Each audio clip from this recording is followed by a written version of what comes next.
జగన్, బలహీనుడు చంద్రబాబు, బలహీనుడు చంద్రబాబు, బలవంతుడు ఇద్దరికి బలాలున్నాయి. బలహీన కేసీఆర్ పైన ఏ పర్సెప్షన్ అయితే ఉందో జగన్ అందుబాటులో ఉండడు, పార్టీ ఎమ్మెల్యేలకే దొరకడు.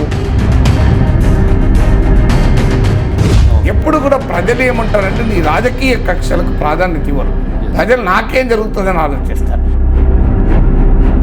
తెలంగాణలో చూసాం కొన్ని చోట్ల ఎమ్మెల్యేల మీద తీవ్రమైన వ్యతిరేకత ఓడిపోయారు. సో ఆంధ్రప్రదేశ్లో ఏ రకంగా ఉంటుంది? ఇప్పటికే 11 మందిని మార్చారు, ఇంకొక 60 మందిని మొత్తం కూడా మారుస్తారని చెప్పేసి అంటున్నారు. సిట్టింగ్ ఎమ్మెల్యేలు మారిస్తే చాలా నియోజకవర్గాల్లో పోటీ పెరిగి వీళ్ళందరూ పార్టీ మార్చి నానా వివస్థం చేసి ఎమ్మెల్యే అభ్యర్థిని మార్చడం వల్ల మార్పు అనేది చూస్తారు, కొత్త అభ్యర్థి వస్తాడు, జగన్ చూసి ఓటేయచ్చు అనే ఒక ఈక్వేషన్ వస్తుంది. ఎలా ఓటేస్తారనే ఓటింగ్ ఛాయిసెస్ మనం స్టడీ చేస్తే గొప్ప ఏంటంటే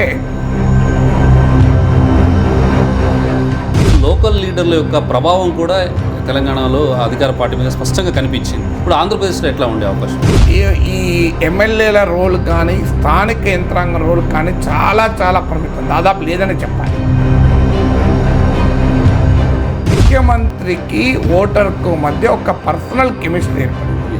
సో ఆ పర్సనల్ కెమిస్ట్రీ వల్ల ఈ కింది స్థాయి పార్టీ యంత్రాంగం ఆంధ్రప్రదేశ్లో క్యాస్ట్ లాయల్టీస్ ఎట్లా ఉంటాయి, అది ఓటర్ల చాయిస్ ఏ విధంగా ఉంటాయి? ఆంధ్రప్రదేశ్లో ఈ షిఫ్ట్ జరుగుతుందా?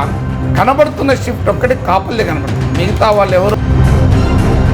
తెలంగాణలో ట్రయాంగిల్ ఫైట్లో ఎవరు లాపడ్డారు, ఆంధ్రప్రదేశ్లో ఏ రకంగా ఉంటుంది? టీడీపీ జనసేన అలయన్స్ అనేది ఒక ఫ్యాక్టర్ టు వాచ్. అది ఎన్ని సీట్లలో జగన్ ఇబ్బంది పెడుతుంది.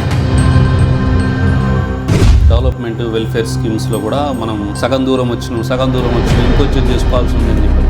అటు జగన్మోహన్ రెడ్డి కూడా ఇంకా ఇదే చెప్తున్నారు. సో ఈ క్వశ్చన్ ఇప్పుడు రైతు బంధు ఇచ్చినా కూడా తెలంగాణలో కేసీఆర్ ఓటేలే, మీరు రైతులు కూడా ఓటేలే, రైతులు కూడా మెజార్టీ కేసీఆర్కి ఏం వేయలే.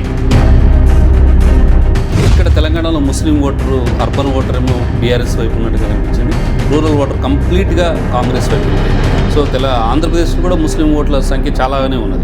ఇక్కడ రిలీజియస్ యాంగిల్ డామినేట్ చేస్తుంది, ఆంధ్రలో రిలీజియస్ యాంగిల్ డామినేట్ చేయదు. ఆంధ్రప్రదేశ్లో అర్బన్ రూరల్ ఓటు బ్యాంక్ ఏ రకంగా ఉండే అంటే అర్బన్ ఓటర్ క్లియర్గా కొంత దూరం అవుతున్నాడు, ఎందుకంటే ఈ పథకాల వల్ల.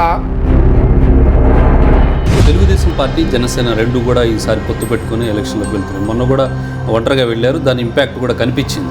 సో ఈసారి ఈ ఇద్దరి అలయన్స్ ఏ రకమైనటువంటి ప్రభావం చూపించాము? టీడీపీ జనసేన మధ్య అలయన్స్ అనేది క్షేత్రస్థాయిలో కూడా political chemistry, not just political arithmetic. నా అంచనా వివిధ సర్వేలు నేను చూసిన కొన్ని సర్వేలు కూడా చెప్తున్నారు ఏంటంటే 90 to 95% ఆఫ్ ఓటర్స్ ఈ రెండు పార్టీల మధ్య ఓటు బదిలీ అవుతుంది. చంద్రబాబు అరెస్ట్ వల్ల డెఫినెట్గా జగన్కి అదనంగా కలిసి వచ్చింది ఏమన్నా ఉన్నదంటే నా నమ్మకం ఏంటి. అయితే అవినీతి, ఈ కరప్షన్ పర్సెప్షన్ ఎట్లా ఉంటుంది? ఆంధ్రప్రదేశ్లో కూడా అవినీతి ఉందని పదే విపక్షాలు చెప్తున్నాయి. ఆంధ్రప్రదేశ్లో ఈ కరప్షన్ అనేది ఇవాళ కొత్తగా వచ్చే అంశం కాదు. 2014లో